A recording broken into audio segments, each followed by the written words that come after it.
What up, We're back. Solo? We're back. I feel like it's a quick turnaround time compared to the last time. Because it was. Yeah. It was. We usually don't do them back to back like this, but we have an amazing topic today, though. Yeah. Not that we don't have, we have amazing topics all the time, right? But this one is an amazing one. This one is awesome because I feel like these folks, these three, are like truly inspirational to me. Having gone through some of the roughest, toughest things I think that someone could go through, and coming out the other end just as incredible as they have, it's inspiring. I agree. I agree 100%. Well, welcome everyone to Keeping You Wise by Keeping It Real, where we bring authentic and real conversations to fuel the soul that you can share with others. Welcome to our 14th episode. Is this 14? Where we will discuss. It is 14, sir. It is 14. And we're going to discuss today gifts that keep giving, donor awareness exposed. My name is Paula Bell, if you are not aware who I am, and I am joined by my wonderful co-host Solo. So before we jump into this amazing topic, because I want to get right to it, a couple of disclaimers so everyone's aware. We are not therapists and will not offer any medical advice whatsoever. We are not trained, qualified, or able to diagnose or treat any form of mental illness or disorder.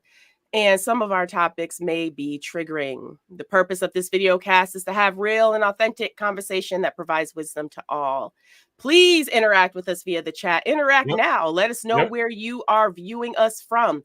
And if you have any questions or comments as you listen to the video cast, please, by all means, drop it, whether you're on YouTube, Instagram, or LinkedIn. We would definitely love to hear from you. Now, typically, these video casts go for about 60 minutes, but depending on audience engagement and what we have going on, it may go longer. They are real laid-back segments, and we just want to have that open, honest, and authentic conversation. These segments are aired monthly, so make sure you hit that subscribe button and the notifications to know when we go live.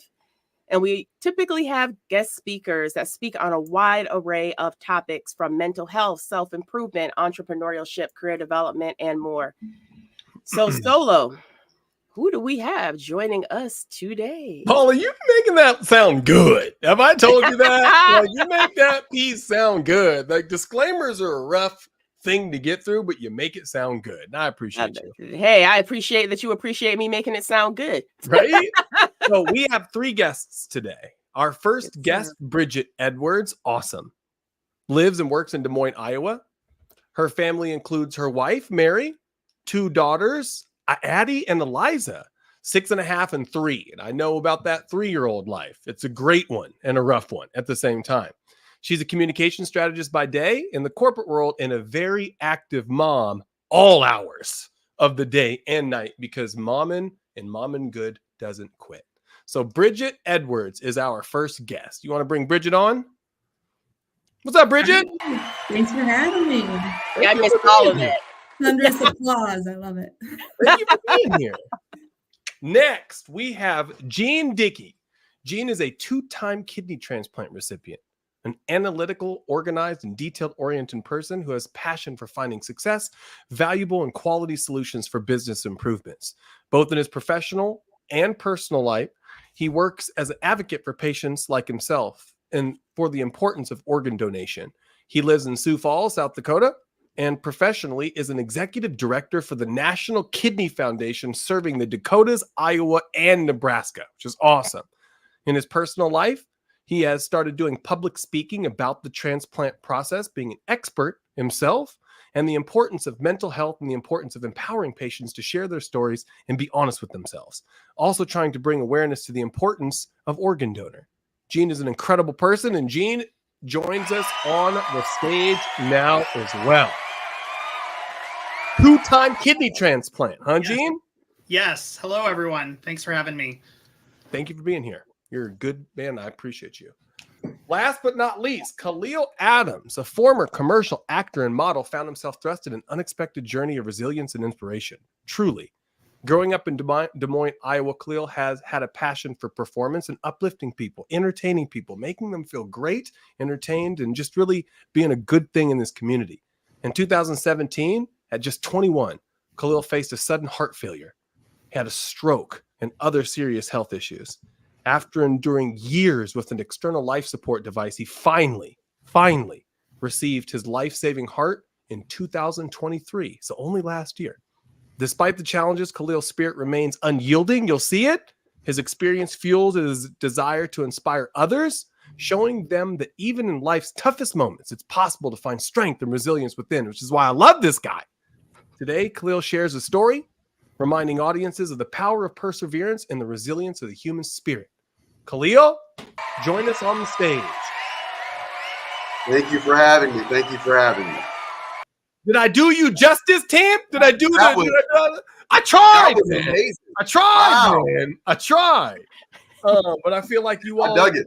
you all deserve the justice because you are doing wonderful things in the community, and you really are like the definition of perseverance and the resilience of the human spirit. So thank you all for joining us today.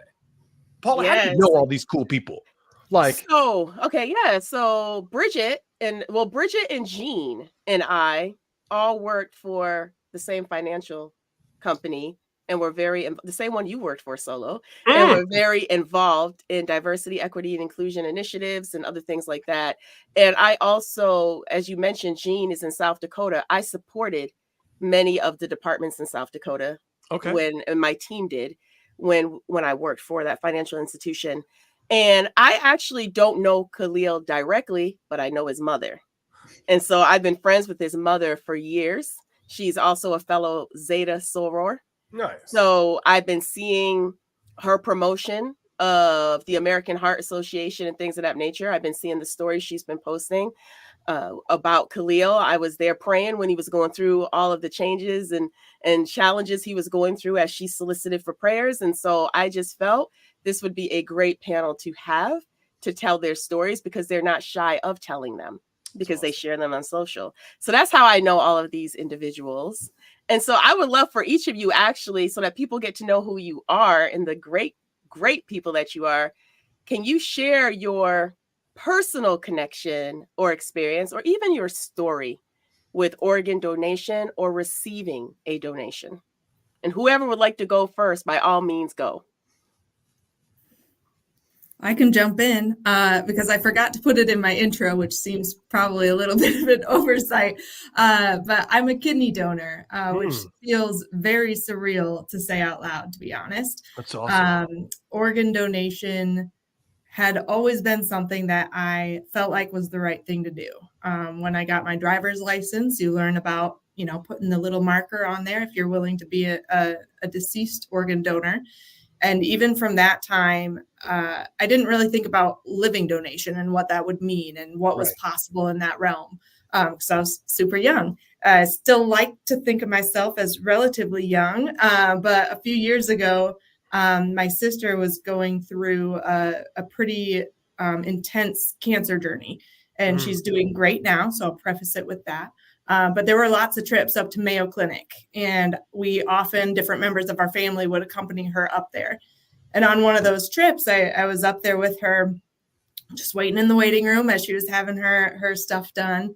And I remembered a friend of mine saying, she was going through this process to become an organ donor potentially become a kidney donor for a friend who needed a kidney. I was like, wow, that's so cool. Like, super cool. I really should do something like that. Like, that is incredibly powerful. What more could you do in this world than to give someone else the gift of life? Yeah. And at the time, I think at the time I was probably pregnant with my oldest kiddo. So it was one of those things where it's just, in the back of my head, a little nagging feeling. And as I was sitting there in the waiting room at Mayo, I remember her saying that Mayo had an incredible donor program. And I was up at Mayo in Rochester. And so as I was sitting in the waiting room, I was like, what does this even entail, right? Like most people have 2 kidneys. Most people only need 1. What does this process actually look like? And so I went online and started looking into the National Kidney Registry and Foundation, and then also information from Mayo. I was like, it doesn't seem that hard. Like, I'm pretty healthy. I could probably do this. And there's literally like an express interest form, as if you want to know about when the next model of car comes out. It's like, you're interested in organ donation. Give us your name and your email address and we'll reach out to you. Like, okay, sure. So I did that, and they connected me with a care professional.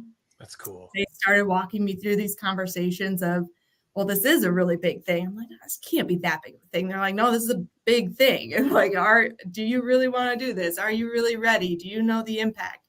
And started having these conversations with me. And as I'm kind of one of those people that once I get an idea in my head, it's there and I'm doing it and I'm all in. Yeah.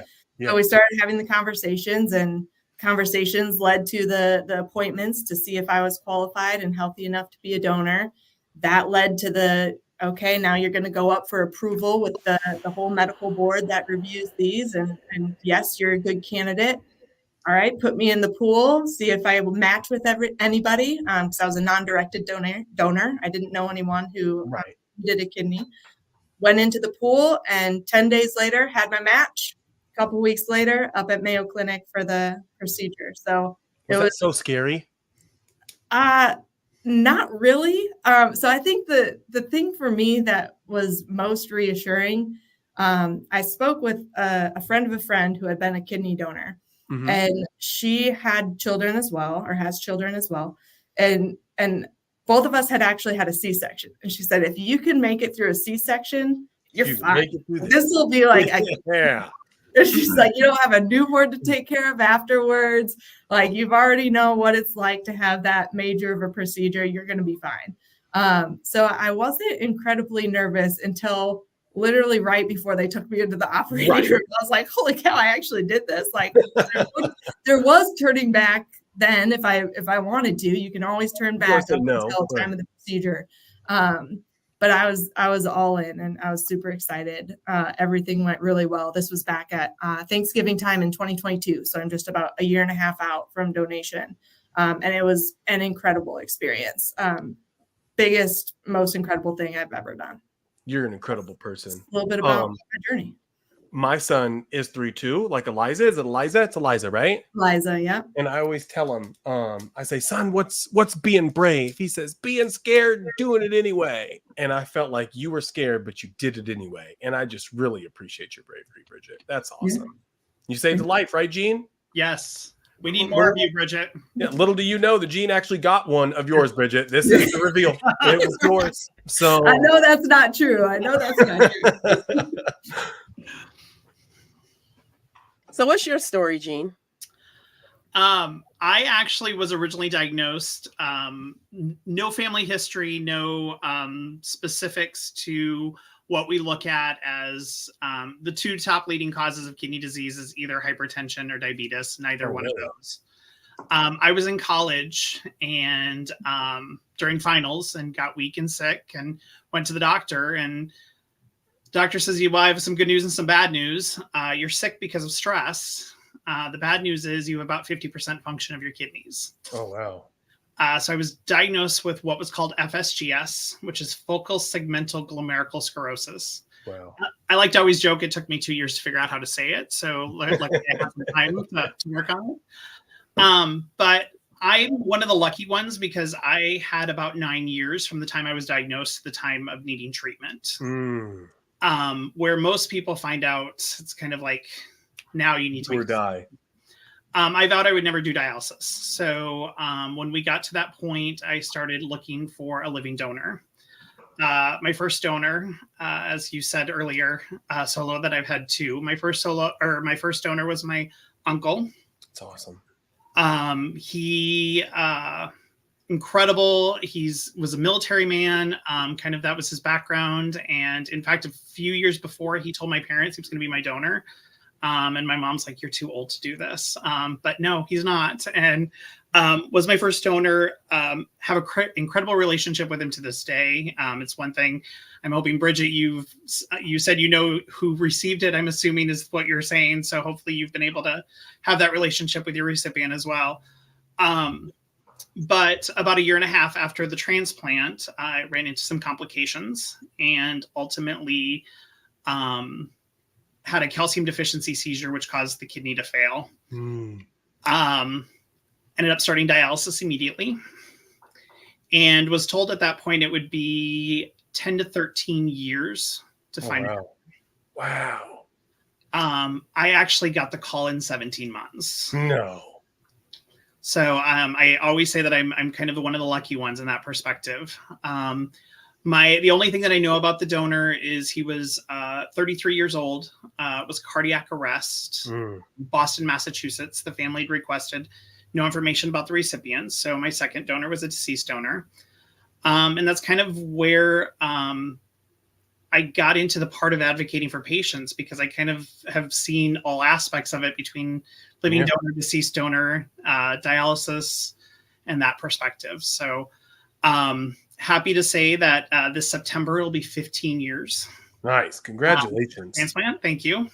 So really excited about kind of just being able to have that additional lifetime that wouldn't have been possible had he nor his family made the decision. That's incredible, Gene. Wow. And dialysis is no joke. No. My one of my buddies, best friends, I would even say at this point, I talk to him more than most folks. His wife was on the kidney transplant list for years. To your point, Gene, you were one of the lucky ones. She was on there for years. And dialysis is not just you go to a place to get a treatment. It's your whole life's different. You can't go anywhere. You have to worry about going to a spot. You're scared that the machine's not going to work. It just eats up your whole life. It's not just your body that needs help. Your mental also gets beat up just as bad, if not more. I can only imagine. So thank you for advocating for people like her. And Bridget, thank you for literally putting yourself through a C-section on the other side, right? To give people like Gene and her a second shot at life, to your point, Gene. That's freaking awesome. So Solo, as you talk about mental, and as we've heard of a donor and someone receiving, Khalil's story, mentally, mentally, I'm quite sure had a lot of dynamics mentally for what you went through at so young. So why don't you go ahead and share your story? Ooh, okay. Now this one can get a little long in the tooth, so let's hang on. All right. All right. So, I didn't have any issues all the way up until I was 21 years old. So, sports, I was in track, I was in swimming for 4 years of high school, varsity show choir, the works. So I really got to experience physicality at a younger age. You look jacked. I don't know about jacked, but I do some work here. I got a home gym and a little bit. So, I was working at a restaurant here in the Des Moines area at the time, and I just was a little short of breath, and I just couldn't figure out why I couldn't catch it. And so it felt like I was running when I was walking still. I didn't know what was happening, but I continued to try to serve my customers at that time until it just got to be a little bit too much. And I ended up laying onto the floor of a restaurant in the back, mind you. I don't know who's ever worked at a restaurant, but there's just some things we don't do. Yeah. Right. So that's where I was at, because I didn't have the energy to stand any longer. And my boss at the time said, well, hey, I think you might need to, get on out of here and go to the hospital. And at 21 years old, I mean, we're all, a little hard-headed, right? And so I wanted to kind of stand back and get in there, and I can tough this out. And so eventually she convinced me to go on home. And unfortunately, I'd had a buddy at the time that had passed about 2 or 3 weeks prior to that time. Because he had a asthma complication in the middle of the day and decided, hey, I'm going to go to the hospital tomorrow. I'm going to go there tomorrow. And tomorrow didn't exactly come. And so as I'm driving home, because I just was tired and exhausted, that's what ran through my mind. And I said, okay, let's do this. I drove myself to the hospital. I get there and they say, okay, well, we gave you steroid treatment. You should be able to breathe a little bit better. I'm like, oh, well, my mom always told me I had reactive airway disease. They're like, well, this is a hospital grade steroid here. And if you have that, it'd be done. Okay, well, it means you're not going anywhere, sir. Sorry. You might have a blood clot in your lungs. It could be this, it could be that. And they're just starting to throw things left and right. We don't want to scare you, but we don't know what it is. So you're going to need to stay here.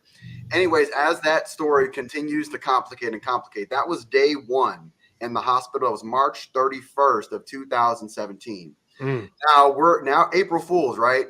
April Fools, I get taken from one hospital because they had a echocardiogram done. And they said, well, your heart is one of the worst I've seen for your age. and it's about 3 times the size that it should be. Oh, This wow. facility can't deal with this. You're going to need to go somewhere else. Shipped by ambulance to another facility. I was there for about a week, and they gave me an external defibrillator. So it's a vest where you wear it. It has electrodes all on the outside to shock you if, in fact, you need so there's not sudden cardiac death, right? And that was on April 6th. So day one is March 31st, 2017. April 6th, you have this device on, and you've never been in the hospital before, never experienced illness and sickness at all. And then, and you know what? I actually had a stroke somewhere in here. And so my memory gets a little bit choppy. But I want to say it was somewhere late April or May, perhaps. I did have a stroke then, a pretty massive stroke, where my only deficiency now is balance and things like that. So that's one thing I have to really work on. And we just kept kind of going down the rabbit hole. We're getting all these solutions as they fix what they could from the stroke. I'm in the neuro unit, and now we have an implanted ICD. I believe that was April 20th, and it goes and goes, and eventually we're like, hey, we need to get you a what's called an LVAD, and that's a left ventricular assistance device, which is actually, they do a sternotomy, which they open up the chest, go ahead and attach it to the heart. And so it acts like a turbo. If anyone knows what like a turbo on a car is, that suction then provides the diffusion of blood all throughout the body. And so they plant that in, and then there's an external portion that is probably 2 to 3 times as big as someone's phone, but not a little thicker, but not wider. And then there are 2 large batteries, which are 4 times the size of someone's phone typically. And I used to put those in my pocket, and I had that from, I want to say, June 20 something, all the way up until my transplant, which I gave you an incorrect date. My bad. It was 2022. And that was in December of 2022. So I'm getting very near that 1.5 year mark. Nice. Congratulations. Thank you. Khalil, your story hits home. My brother was perfectly fine. Everything was fine. And then all of a sudden I get a call because he had multiple organ failure. They didn't know what was going on, but long story short, he had dilated cardiomyopathy. So same, right? An enlarged heart. His blood diffusion was just ridiculous. He needed to get the left ventricular assist device. He's in the process right now of trying to get on the transplant list to get a heart. So your journey is close to home for me, man. And how are you feeling? Like, is it possible for those folks out there that are listening that are in the same spot? Oh, let me tell you, folks that are listening out there right now, I work out 4 to 5 days a week right now. Jacked. Yep, built a home gym is all right on over there. A couple 100 pounds in weights. My buddy actually comes over almost once a day now at this point, and we'll get a workout in. And I have a break every now and then. I've actually talked to my doctors. For anyone who's like, oh my gosh, what, you just had a heart transplant? Yes, I've talked to them, and they said we're okay to go. It's just how you feel that day, right? And sometimes that does ebb and flow. Sometimes when those anti-rejection levels starting to get a little high from your medication dosage, which goes like this, you may not feel the best that day, and then you're ready to go get it the next day. So you fight for that consistency of well-being and how you feel. That's amazing. We have a live attendee who actually put this quote out that he's heard before: don't take your organs to heaven. Heaven knows we need them here. And I believe this is a great segue into, can we talk a little bit about what are some of the misconceptions or myths that you might encounter as either being an organ donor or receiving a transplant or an organ? And again, whoever would like to chime in, go ahead and chime in first. I would have to say the biggest misconception I hear very often is, have you begun to take on any of your donors' traits? Are you seeing things like that? Yeah. I'm like, okay, well, that is a pretty big misconception. I hear that often. do you have any cravings for different foods? And nope, not at all. You know, if anything, you know, my chest kind of pops every now and then if I do one of these, but it's really about it. That's awesome. No other difference. Let me ask you this. Can organs be repoed like in that movie with Forrest Whitaker? Woo! You guys remember? You remember that movie Repo Man? I've done this 1,000 times. That was a wild movie. I think, you know, I was incredibly uninformed when I went into this process. Really? I was like, this is just something I want to do. Fortunately, there are really great associations that will educate you, and no one will let you go through a donor process without knowing everything that you're doing. But, you know, I think for organ donation, even just since I've done it, the people I've talked to, they'll say, well, I'm too old, or, well, I won't be able to do the same things afterwards that I can do now. A lot of people say, well, I can never drink beer again if I donate a kidney. And I'm like, no, not true. Like I definitely enjoy a beer or two now and again. But, you know, I think the education part, right? Like there's so much that I think people don't go after certain things because they're not educated, right? So like, I'm not going to consider being an organ donor because there's a lot of unanswered questions that I have.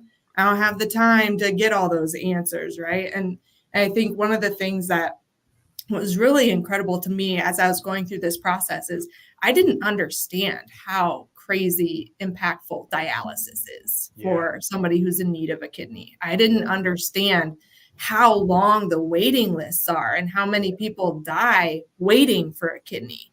And then to think that, you know, this huge amount of the population is healthy enough to be a kidney donor, but they're too intimidated by the process, right? Like it is a major surgery, and like recovery's not a cakewalk, but it was extremely doable. And I think that there's just such a lack of education and awareness for people. And I think hearing stories, like that was one of the reasons why I agreed to come on here, is because when you hear people talk about it, I think it starts to hit home harder of, you know, maybe I should look into this, or, you know, I think it's just so important to get educated and understand the impacts of all of this. One of the biggest things that I hear, Bridget, in the aspect, especially in the living donation piece, the people that I talk to, is they're always like, well, what if I need one later? You know, and the biggest thing is, you know, number one, you prioritized. Yeah, you get a coupon, everybody. You get an organ coupon up on the list. That's good. Ultimately, if you are a donor and something goes wrong, you would ultimately get points or get moved up on the list to be able to qualify for a transplant. Oh, that's incredible.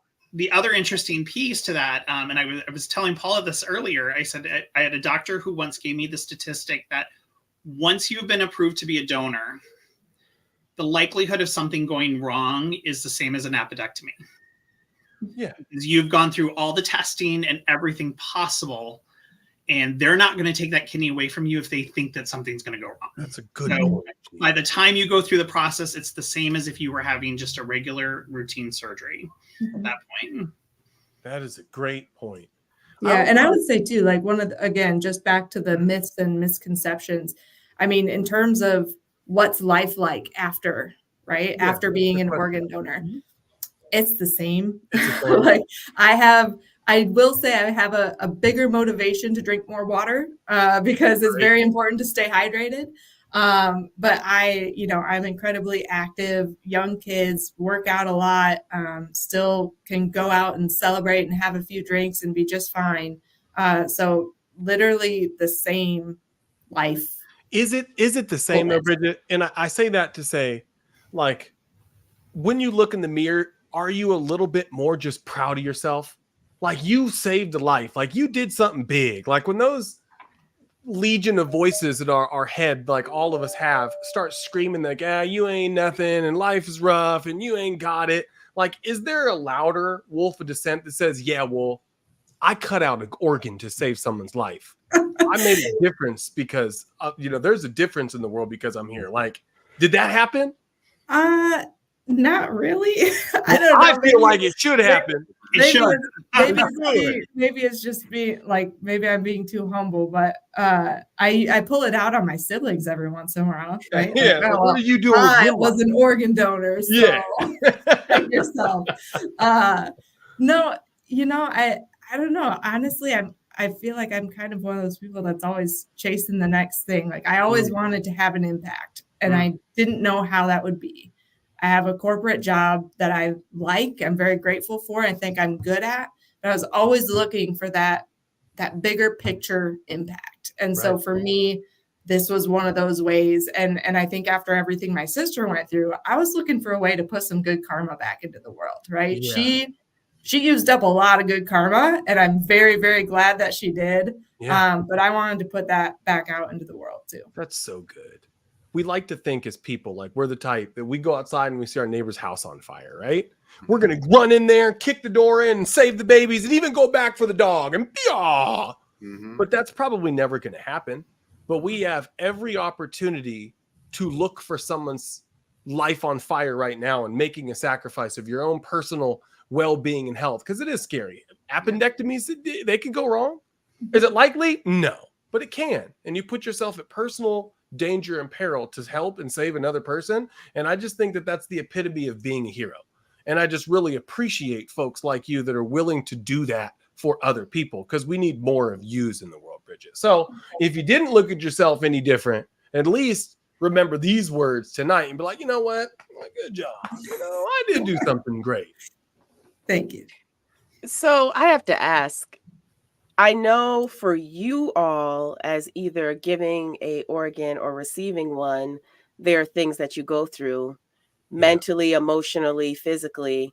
But what did your family, your friends also go through on the other side, watching you go through all of that? Now, Jean, I actually saw your call outs on Facebook, and I followed a lot of your journey actually on Facebook as you went through your process. But I'm quite sure your supporters, Khalil, your mom, Bridget, your partner, Jean, your family, your supporters, what did they go through, or how tough was it for them? And what advice would you give to individuals who are supporting family and friends that are either receiving an organ or given an organ? That's a good question.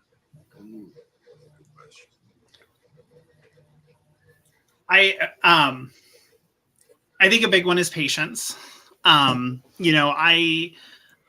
know that probably, one of the biggest things, and Khalil, you might understand this a little bit more too, but the moment you have a transplant, you're not cured.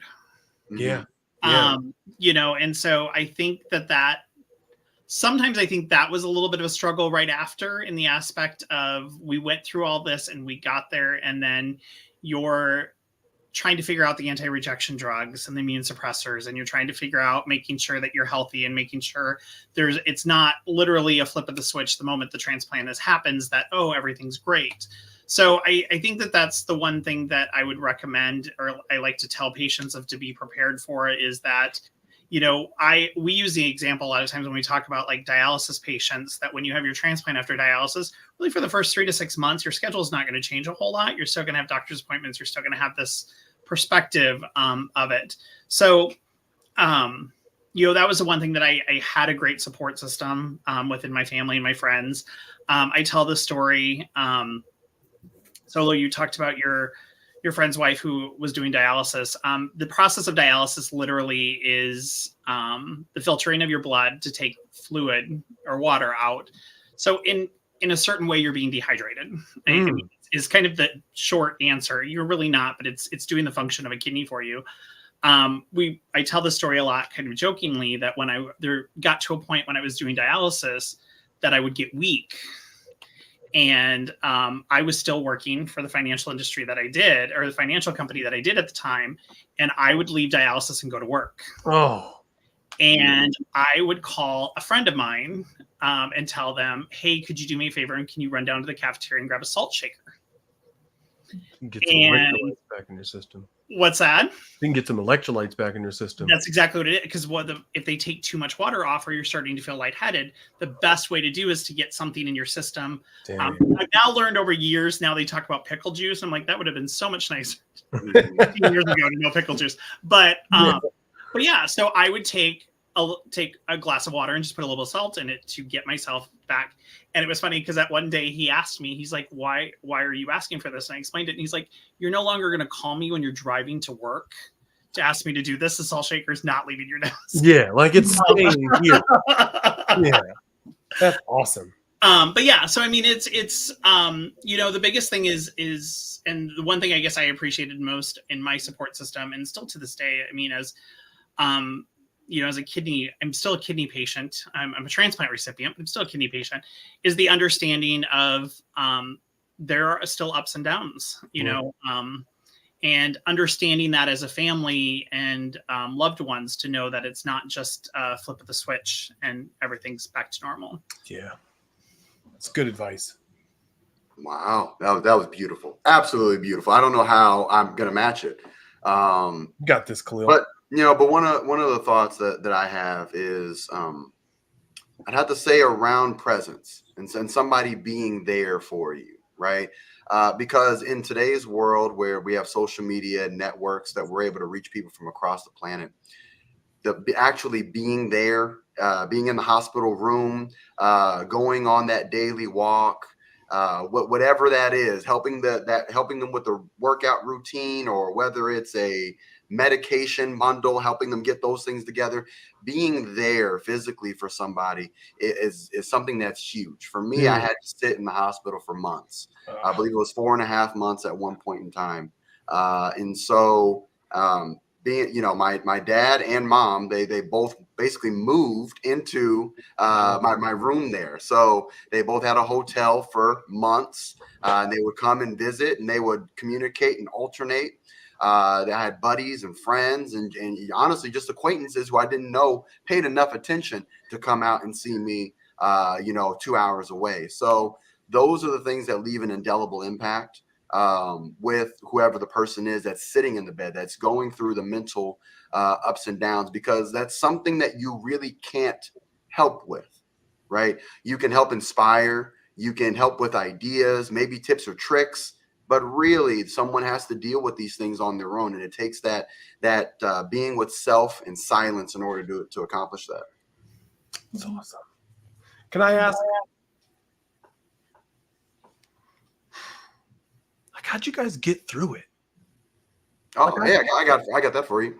Like, bro, I feel picked on dealing with my financial ledger and the stress of kids screaming and like work getting heavy. And you all sat in the hospital for 4.5 months where your heart was failing and you didn't know if you're going to live the next day. Like, how'd you get through that, man?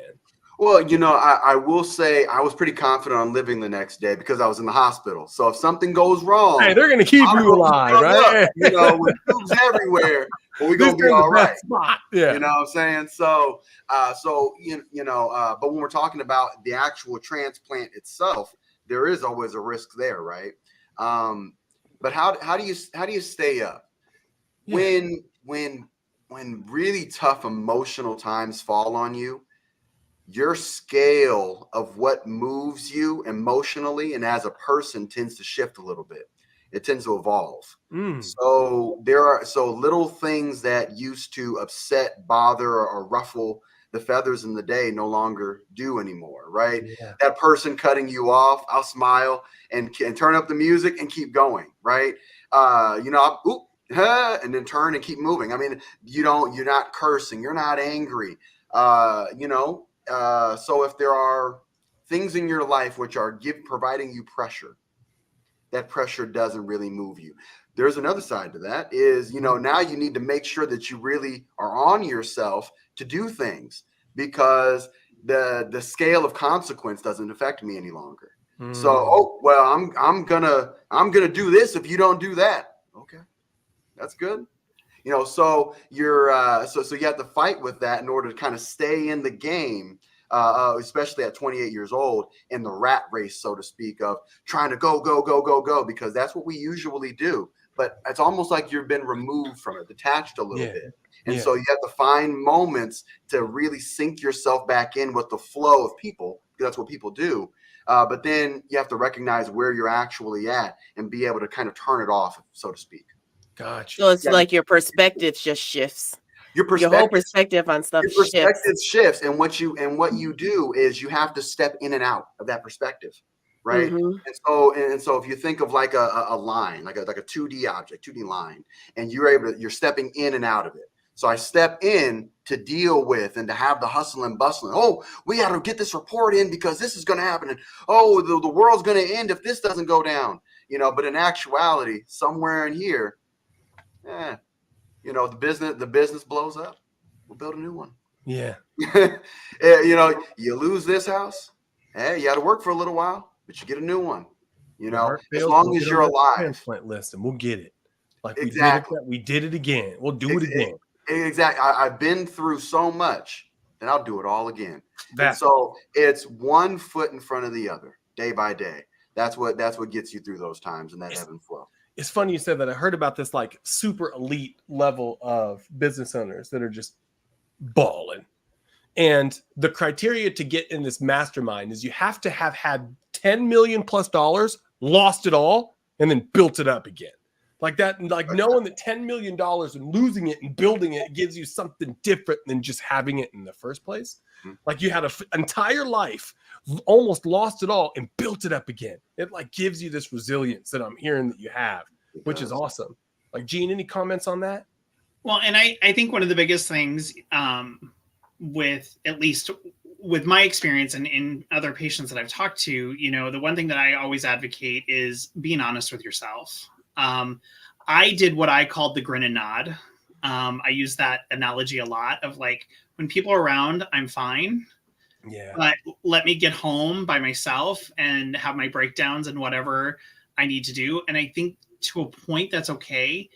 But as long as you're still ultimately being honest with yourself and the people around you of where you're at, to make sure that when you get to that point of where we are now post-transplant, that you can have that resurge back into your life and the perspective and not be stuck where you were in your treatment world or in the waiting for the transplant or because I think sometimes, unfortunately, there are people that just kind of sit in that cycle.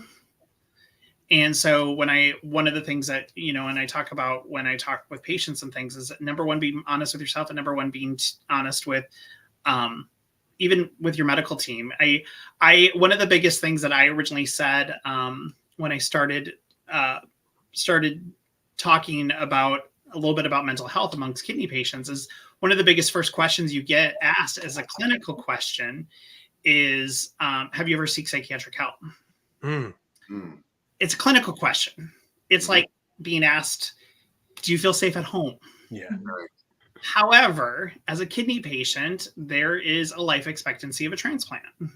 So there is a chance that you need to have one again in your life.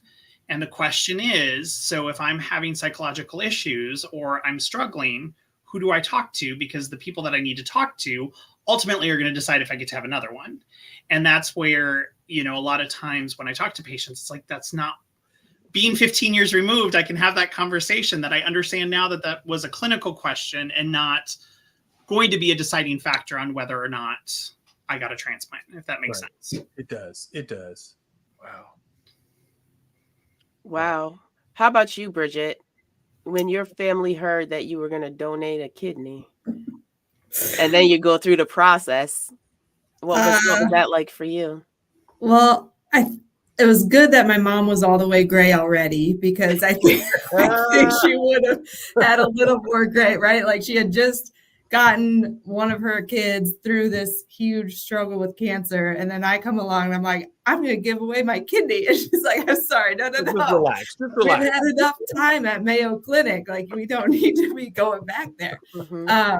But, everyone was really supportive. And I think, it is a big decision to make to be an organ donor. And I think if you are around someone who's trying to make that decision I think you have to respect that they are already considering all aspects of that decision. So I think the best thing that you can do is to be really supportive. I mean, the person who, had the biggest leg to stand on to not be supportive would have been my partner, right? We had at the time, our oldest daughter was 4 and our youngest wasn't yet 2. And, for 4 weeks or however long after the procedure, you can't lift more than 10 pounds. Yeah. So I couldn't get our not yet 2-year-old into the car seat in the car. I couldn't lift her into the bathtub. So there was a lot at home that my partner was going to have to pick up the slack for. But she never once faltered. She was always supportive. And if this is something that you want to do, how can I argue against that? And I think that was, Khalil talked about perspective a lot. And that was one of the things that, as I was going through this process, time and time again, they'll ask you, like, are you sure this is something that you want to do? And I just kept saying to myself, why not? And there is literally, like, I was healthy, I was young, I was able, like, in the position to do this. There was no good answer that I could give to why not? Why not be an organ donor? Why not save someone's life? When you phrase it that way, it was really hard to come up with a good answer to why not save this person's life, right?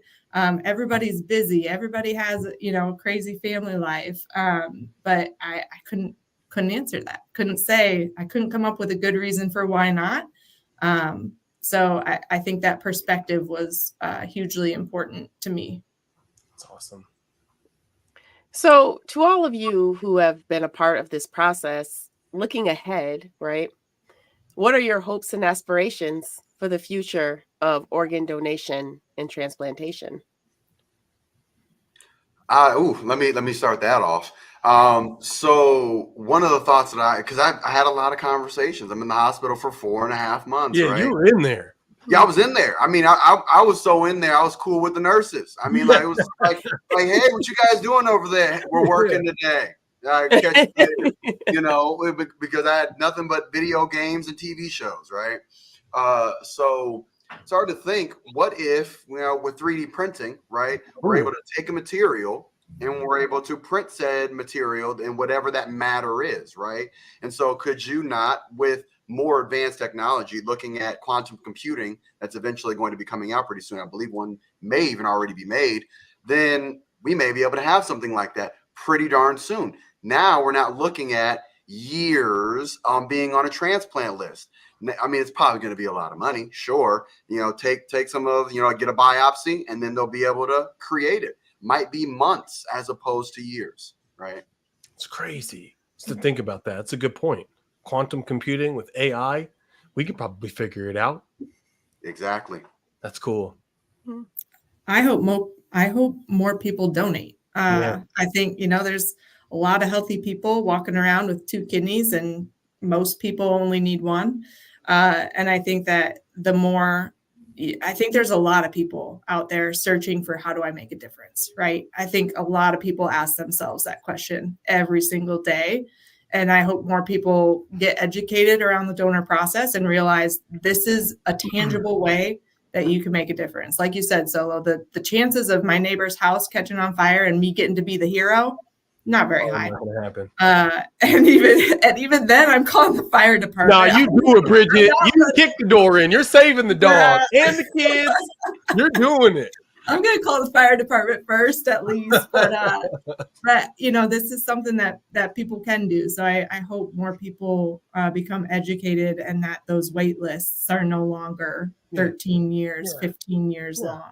And even if it's not living donors, like, everybody should be at least, if something happens, God forbid, cardiac arrest, right, Gene? Like, that kidney that you don't need will go to somebody to make the world a better place. Like Antonio said, like, leave the organs here. They're not needed where you're going next. I think one of the biggest, to Bridget's point, one of the biggest gaps we have right now is education. And even not just in the aspect of living donors for kidney, but donors as a whole. I had a doctor once ask me about that, what my thoughts were on there was originally a discussion about possibly reimbursing living donors at one point. Ooh. And the question was, what was my thought? And I said, we don't need to if we would just educate. Let's go 40 years ago and talk about donating blood or plasma or other things that now are a daily occurrence to people who donate. Why couldn't kidney be in that same field? Yeah. I had a nephrologist, a former nephrologist of mine, who was a big Trekkie, and he said, someday I'm going to give you a pill that you can swallow and grow your own kidney.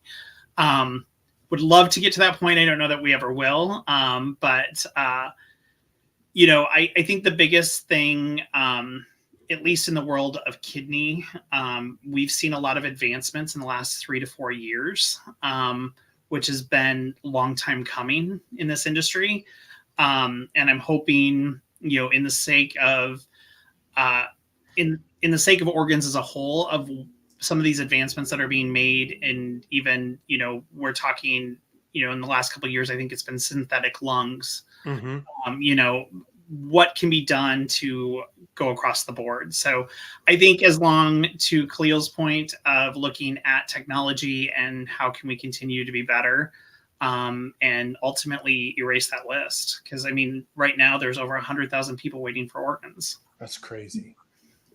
So as you talk about education, this question is for Khalil and Jean directly, as I know that you both are really huge advocates and out there educating and speaking. Where can people find out or get more education on kidney donations and heart transplants? If they just want to get that understanding. This is Donor Awareness Month. So where can they go? Where can they start? The American Heart Association, if we're talking about hearts specifically, is going to be probably the number one that I would point someone to. But also in my self-education, I really do use Google a whole heck of a lot. And I will Google something, and then I will find a legit source, such as a Mayo Clinic or something like that. I will find a study. So, you know, 2008, 2018, 2019, pretty recent studies about whatever it is that I need to get some research on, and read the 20-page, 40-page document, and you will be hyper educated on whatever it is that, and so it's a little general, because one is the American Heart Association. We have a source, and then the other is use your knowledge and get out there and use some technology and get answers. See, Khalil, I could have told you were going to make it, bro. Jump on and read some NCBI PubMed articles and educate yourself. Like, dang, this guy's on it. You know, sometimes I will, I'll cut corners. I'll like copy, paste it into Chat GPT. It's like, Chat GPT, give me a summary. It is what it is. Sometimes you little skim. That's all right. But at the end of the day, as long as you're going to the source, find your information. Oh my gosh, the internet has way too much on it that can get you off track. Yeah, you'll be eating dryer pods trying to cure your ailments. Right, and there are backyard experts to everything these days. So you really need to watch what your intake is. So find something that's legit and get out there and educate yourself. To his point, if you're talking National Kidney Foundation, we're talking a lot about right now, both living donation and deceased donation, both. We have some great programs out there, education programs, some great websites. Check them out. The other big thing is, I don't know that we can go without saying, because it is National Donor Month, is Donate Life across the country. They're the biggest advocates for making sure that you're checking that box on your driver's license. And so they're the ones who ultimately could help if you're looking for more information about, or some of those myths that you're looking at trying to bust in the aspect of what it's like to be a donor after you're gone. Awesome. So in case you didn't catch that, some resources: American Heart Association, if you want to specifically focus on heart transplant; the National Kidney Foundation, if you want to specifically focus on kidneys. Google is your friend. Just make sure that you get it from a legitimate source when you look at that and read those articles. And then Donate Life across the country is another great resource, not only to help you get that on your driver's license, but also to potentially navigate you to other resources to get that education as well. And so we are coming up on time. This was an amazing conversation. Thank you all for sharing your stories. But how can individuals stay connected with all three of you? Oh, y'all look good. Don't they? Oh, I should have pictures. Right on. Yes. So for me, you can find me on LinkedIn, Khalil Adams, and that actually is the exact same photo. Also Facebook, I'll tend to share things on there a little bit more, but I'm not as much of a social media guy these days. But I have a lot out there. You'll see the stories, mostly motivational stuff. It's pick yourself up by the bootstraps and let's go get it for another day is what you'll find I'm posting. Awesome. Awesome. How about you, Gene? Outside of LinkedIn, any other places? You can find me on Facebook, Gene Dickey. It's where I post actually quite a lot about the work that I'm doing and some of that aspect. The other thing is, as you mentioned earlier, I'm working on doing some advocacy and public speaking. There is a website out there. It's genealland.com. If you want to check that out, that also then will connect you to email if you want to reach out that way as well. You said Gene L&D? Allen, sorry, ALLEN. Gene Allen D. Yeah, .com. .com. Nice. Amazing. I'm on LinkedIn, but I'm mostly just busy taking care of these kids, guys. Yeah. Exactly. You can find me there, you're but on the mommy forums, you're all over it, That's awesome.